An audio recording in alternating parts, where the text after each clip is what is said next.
Hello guys, this is Hobo. Long time no see, welcome back to Little War Game. Today, we got a little cast going on here.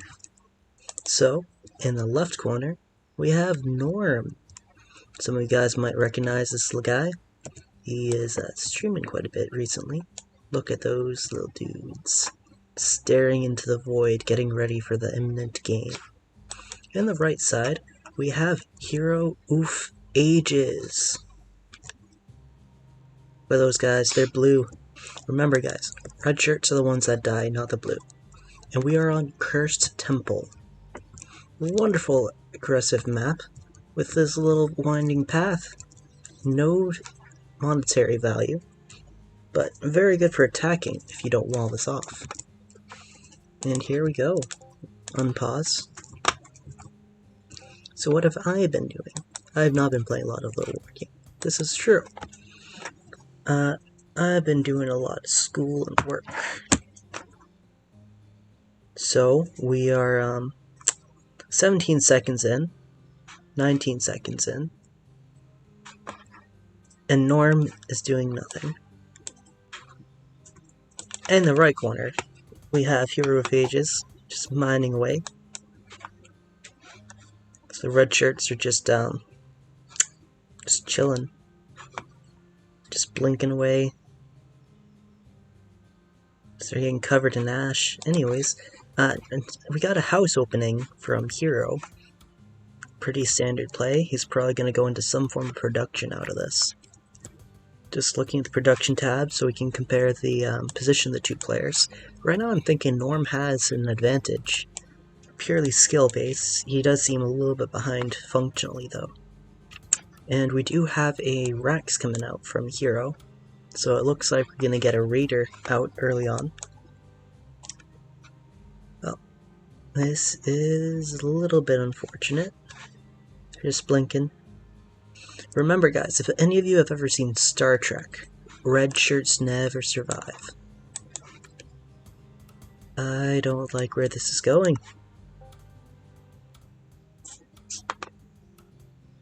This is a replay, by the way. It is not live. That's why this little blue box is down here. So, we do have the first Raider now coming out. And I think I see where this is going. We're just gonna speed it up a little bit. Take a look at the APM. And it is realized. Not even bothering killing the workers, just going straight for the castle. We do have an archer going all in. Everything is going into this attack. Just trying to... And the game is over at 4.5 minutes. Look at those poor little workers. 5 at once, just gone. Obliterated to the void. Well, that was mildly disappointing, but there's a solution to this. If you guys give me just a moment, I have a second game we can watch. Just a second, guys. I was sent that one. Did not know anything that was going to happen with it. Did not know it would be that exciting with a 4-minute all-in attack.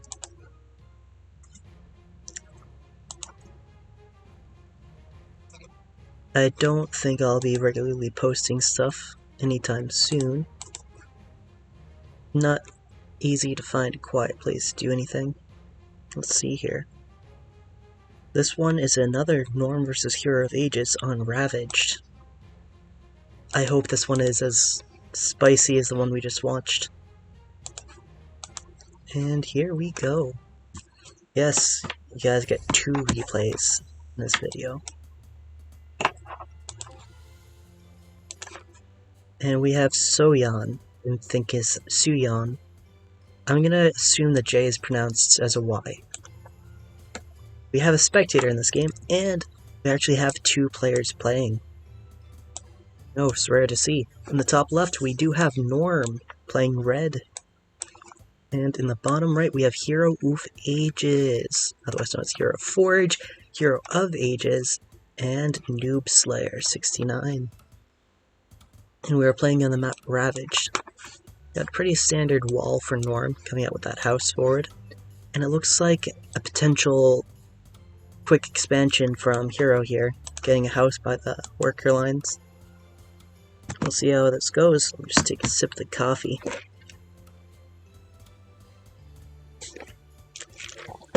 Excellent.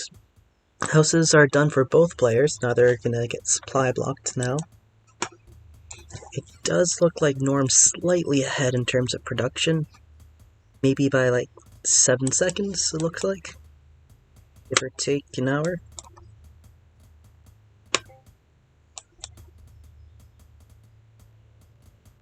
Very astute observation here by Soyeon. If someone can create an advantage faster, will they win?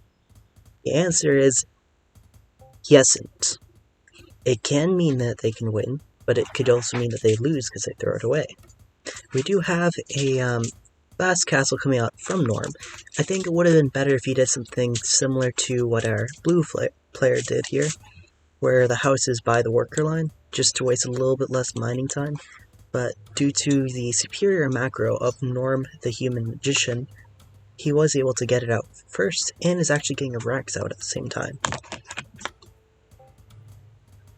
So, as we have a human cyborg mage doing macro, he is going to be ever so slightly ahead of Mr. Hero here.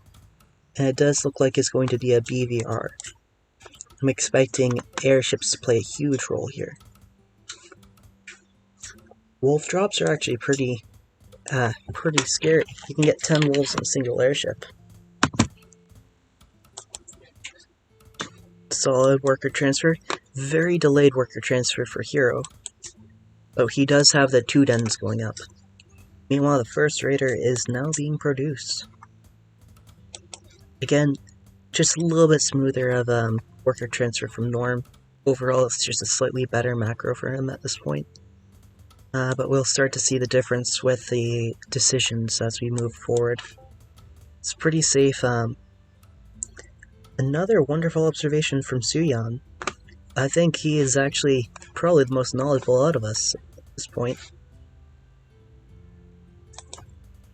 The first Fido is now approaching the Raider Boy. Will the Fido be able to take on one Blinky Boy? Or does he need the second and third wolf? It actually looks like Hero's going for a third already. Norm is not going for a third yet. This Raider is gonna get very distracted, and these wolves will start to be able to just move straight in. And it does look like both players are getting ready to get a third castle down. Early enough, I think. 3 minutes and 40 seconds is a fairly early castle.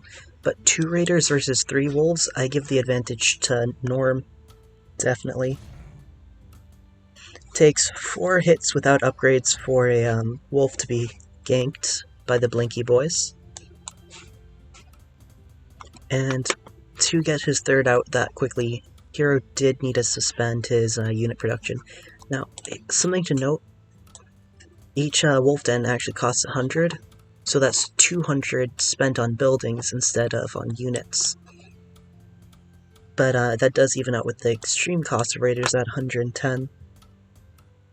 But once again, we do see, by the thinnest of margins, it looks like Norm's third is going to come out first. We also do have upgrades on the ways, and snakes.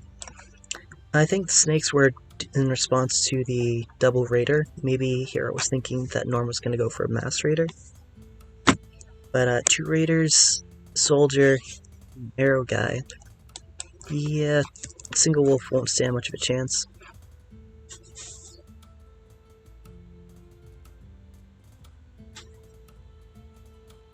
I'm just trying to translate that sentence by Soyeon there. So, my advice to that would be practicing can get you a long way. Just playing the game, but you also have to try to identify what you're doing right when you play, what you're doing wrong. The process of learning from that, figuring out what works and what doesn't work, that is how you'll get ahead. And it looks like it was a fairly even trade between the 2 players. Only an archer was killed and none of the other units were really damaged. So I would say that's actually a potential win for Norm.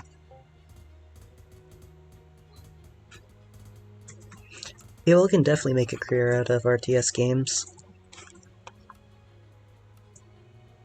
Definitely a lot of it, though, is the process of how you practice. You can do something for 10,000 hours, but depending on how you do it is the difference between becoming a master of the trade or not. You could cut 1,000 boxes, be like, okay, good boxes. But if each time you do that, you go back and you just refine the process, oh, if I use this technique, I'll get it a little bit smoother. Maybe if I can experiment with this thing, I can make it look a little bit nicer. What if I try to do this method, then it becomes stronger? So that active process of practicing is what's gonna make you professional level. In a game like this, you could probably spend 200 games focusing on making sure if you have one raider, you use that raider properly to, let's say, micro against wolves. Yes, fine, Zoyan. If you watch this, by the way, feel free to message me on Discord and let me know how that's actually pronounced. It could be Sujan.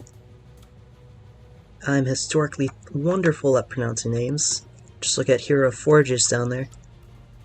So now we got the Snake Boys. This could be more dangerous for Norm, especially because his soldiers are not in the best of positions. He could pull workers at this point too, but it does look like he's going to win this trade. Solid.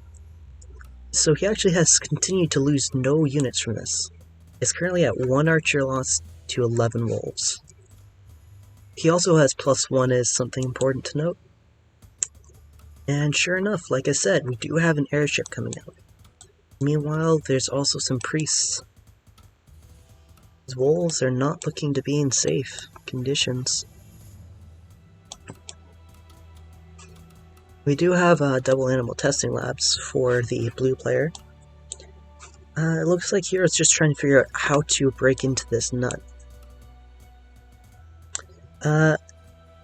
It's generally not the best, since upgrades, for example, if you go for upgrades from the Forge, you either upgrade mech or you upgrade the human units. This wonderful wall is going to prevent a lot of the damage that could have been done by a hero here. The worker does go down and it does look like the house is going to, have to be cancelled. And the house does get destroyed. And it only costs, potentially a raid or two. He needs to get that raider out. Is that raider gonna die? And the raider is dead. Ooh. And Norm almost scouted this wolf drop. There's gonna be 8 wolves in that drop. Like I was saying earlier, having 10 wolves in the airship can cause quite a bit of damage. We're about to see that. To Norm's credit though, he does have upgraded workers. Upgraded workers are scary. They will be able to defend this, albeit a bit rough, but he also has more workers than he really needs in this. And he still has enough workers to make that fully saturated. Only 1 wolf remains out of that attack group. I really think that Hero's just throwing units away at this point. Currently 3 workers, a raider, and an archer lost compared to 19 wolves. So yeah, minus cost of the house, that's a decent amount against Hero. Upgrades still coming out strong. We currently have 1, 2 for the Rax player, about to get +2, 0 on the Beast, but it does look like this castle could be denied. The attack, Norm is going to split his units. I think even with 6 soldiers there, he can defend the expansion from the Beast units.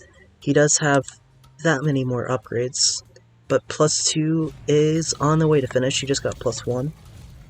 The expansion has been defended. This raider's not in the best positions, and the raider does go down. A lot of these soldiers not doing too much. The archer blocking the way for the soldiers. More units are coming though, and we're about to see another drop. I think it's a bit of a mistake to attack the worker line, only because of the proximity of the soldiers and archers here. He could even pull the workers, and he does try to attack this group. More free kills for Norm, and the attack on the right side is basically completely destroyed. Does the airship go down? The airship does go down. Didn't see if there's anything in it.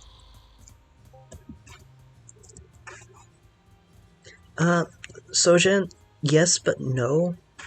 A lot of units have passed for generation. Again, this is a replay, so this is just if you watch this in the future. And at this point, Norm's feeling pretty comfortable that he can just walk in and attack. I think his army would beat this mostly snake army. And wonderful catch as they're just walking in. +2 versus +2 +3. This is not an engagement that Hero will want to take. They have about kind of even-sized armies. We do have a bird from Norm. I think that may have been a mistake. Just trying to see if I can find it anywhere. Meanwhile, both players... Norm is actually ahead on castles, but if that one finishes. He's currently on 4 castles. He's about to get his 5th. It looks like another wolf drop. Again, 10 wolves is pretty strong, but against +2 +3 workers, it's going to be a bit dangerous, especially when that tower finishes, and he doesn't drop on the worker line. I think that's a mistake. He should have attacked the workers. Instead, he's opting to go for a full push. He's attacking the worker line at the top wall, sending a bunch of other units down there, just trying to see the health of the tower. But once again, he's gonna be pushed out of down here. Still have no clue where the bird is. Tower does go down in the top here, but... And a lot of the workers also go down. +3 on the wolves doing the work. These workers are just getting chewed up, not even fighting back. This is unfortunate to see. It does look like Norm's trying to do a full push though, and with the soldiers and mainly the priests really, it looks like he's going to struggle defending against this massive snake army. But it may be able to be defended. A lot of workers are dying here for Norm. But the 4th is going to go down. And mass invisibility giving +6 damage on the soldiers. Yeah, snakes are currently being melted. In every sense of the word. Do the workers try to attack? And the wolves are going to try to run away. Airship goes down. I'm pretty sure that had 10 wolves in it. Meanwhile, over in Blue's base, we do have just a death ball killing anything that moves. And the castle is now going down in the 5th base, but keep in mind that is the 5th base. In response, here is trying to get both 2 castles. He also has multiple dragons on the way. I don't know how dragons are going to do against +2 +4, rather +3 +4 archers. They do have an armor too, which may help, but soldiers just going to town on these dudes. Dragons dealing only 17 damage. They're not dealing a lot to these soldiers. Both airships are empty. Just looking at the macro once again, it looks like it's in favor of Norm. He's got the economy. It's currently 150 population to 88. You never want to have half of a Rax player's economy. Hoping that Norm can take a look and scout this castle. And it looks like he may have, or is about to. Well, all this production, the houses, everything on this left side is just going to collapse. Looking at the income, I have about 3 times the income for Norm. The longer this goes on, the more trouble Hero's going to be in. Looking at upgrades is +3, +4 versus +3, +1. Once again, these soldiers just eating everything. And GG is called. I think that one's a lot more exciting than the first game there. So, a couple of things about this one that I really liked. I liked how Norm just kept expanding, and he was able to get this death ball into the base due to the priests being able to be back and expand. The priests were able to help the soldiers that were there. I think Hero could have done drops a little bit more effectively, and I think that he could have gone dragons out a bit sooner too. Well, I think that's all for today, guys. Just looking at some of the overall stats, solid 71 APM to 89. This once again shows APM does not mean you'll win. I'll get back to you when I get back to you guys, and see ya.